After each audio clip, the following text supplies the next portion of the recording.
Hello everyone, it's Jamal Thomas. Welcome to the Progressive Soapbox. So yesterday, or it might have been day before yesterday, I'm reacting to this story a few days after. There was a terrorist incident on U.S. soil that took 2 fatalities. So in Portland, Oregon, this is the Wilmette Week. A man riding the Max in northeast Portland fatally stabbed 2 passengers who tried to stop him from hurling racial and anti-Muslim insults at women on the train. Witnesses tell WW partner KATU TV. The suspect is currently in Portland police custody. Stabbing occurred this afternoon at 4:30 on a light rail as opposed to the Hollywood Transfer Center. Ultimately, what it boiled down to is 2 men, 2 courageous, brave men, stood up in defense of 2 Muslim women. This guy was hurling insults, essentially initially starting to question them and eventually getting belligerent. And being the brave, big, tough guy that is, essentially was berating and being abusive, at least verbally, and at the very least came across as if he could have been physically abusive at some point. The men intervened. In intervening, this terrorist pulled out a knife and he stabbed them both, killing one at the scene and the other one dying in the hospital. One of the guys, and I don't know if this is being shown well, but this gentleman,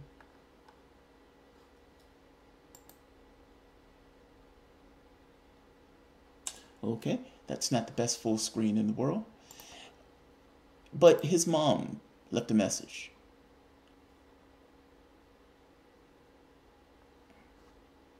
If I can find the message.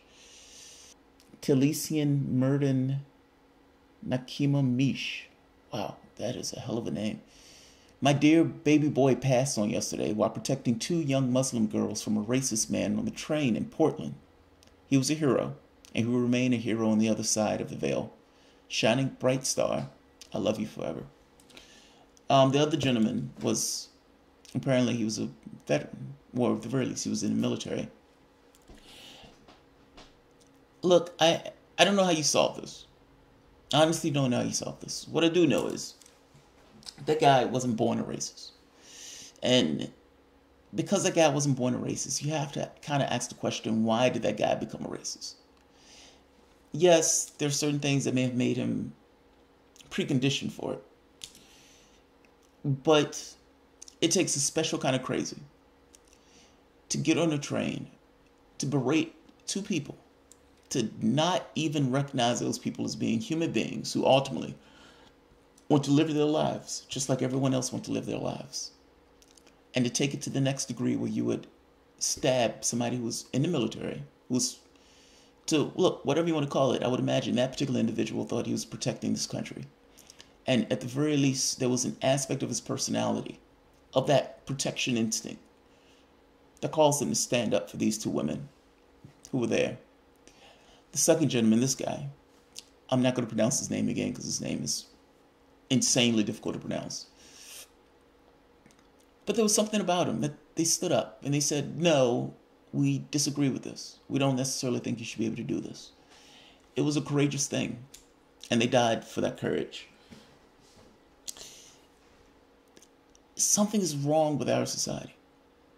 Like, if your society produces somebody like that, essentially your terrorist behavior, and I call him a terrorist because technically that's what it is. You had somebody who has a particular ideology.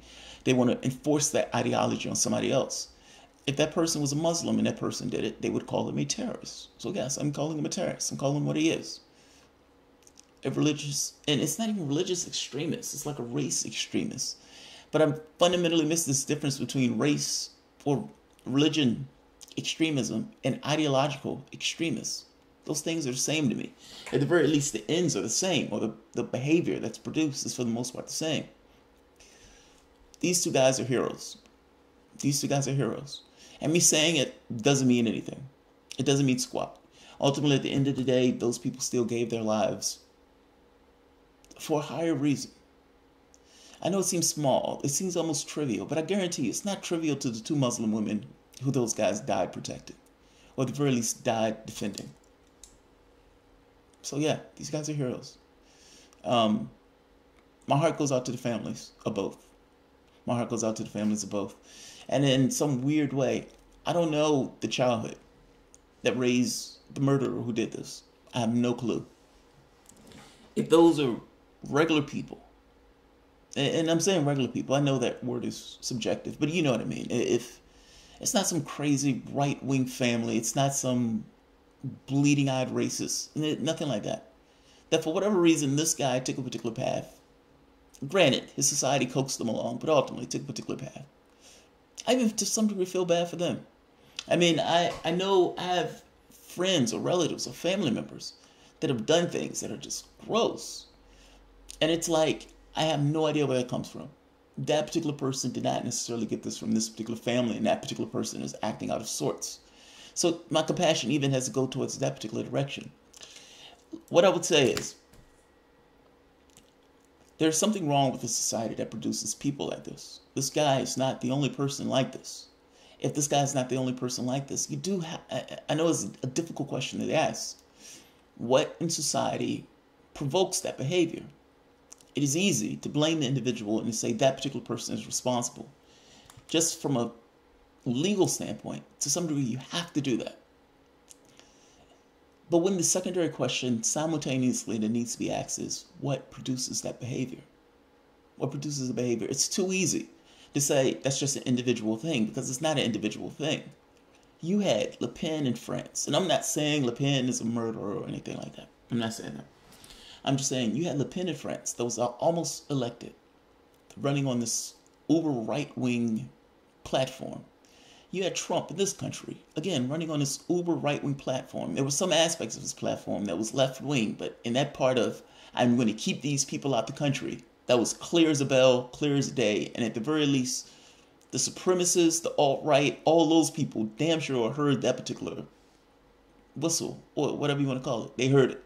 They were in alignment for it. That's not the prevailing wind of the country. I don't believe that. This is bias. This could be bias on my part. I don't necessarily believe half of the country is racist. I don't believe it. I believe half of the country has certain biases. I believe that there's a section of the country that, yes, these guys are still back in the 50s. Fair enough. But is that segment the overwhelming segment? I want to say no. I don't think Obama could have gotten elected if that was the overwhelming segment.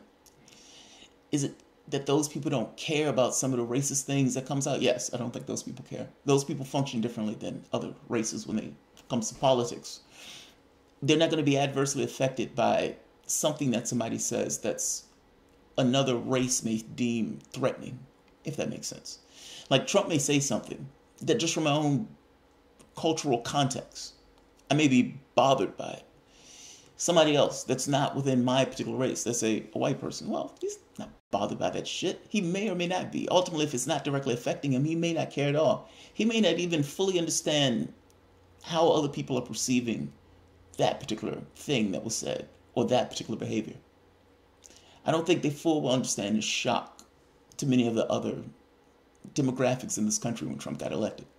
I don't think so. It's no way. I've talked to Trump supporters and they seem completely oblivious.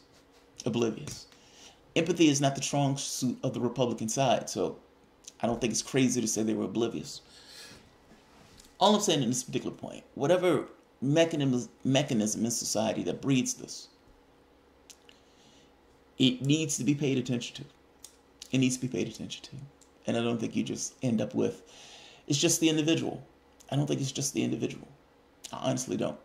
I think there's certain things that breed. Look, I do think there's certain people who are geared a particular way. So don't misunderstand me on this. But I think how people are geared can be emboldened or it can be undermined. Meaning that how you become, what you become, to some degree is influenced tremendously on how you were raised, what you were surrounded around, the things that you bumped into, the ideas that you had. Yes, there's a component that's made up of who you are, your physiology.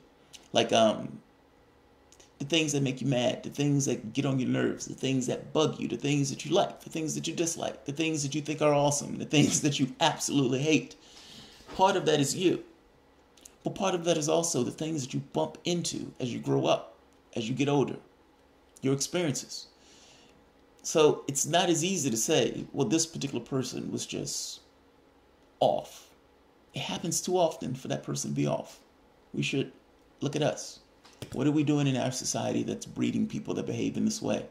Now, there are two things to look at it also. In the same way that we're breeding society of people who behave in that way, we also bred heroes.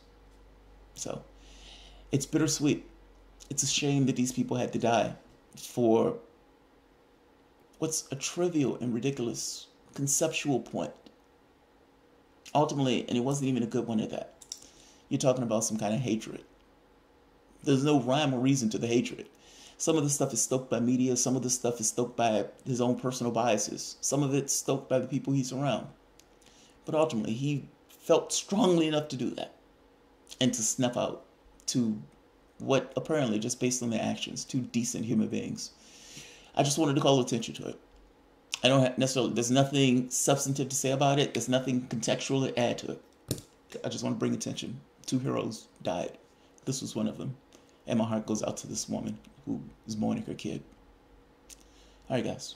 Thanks.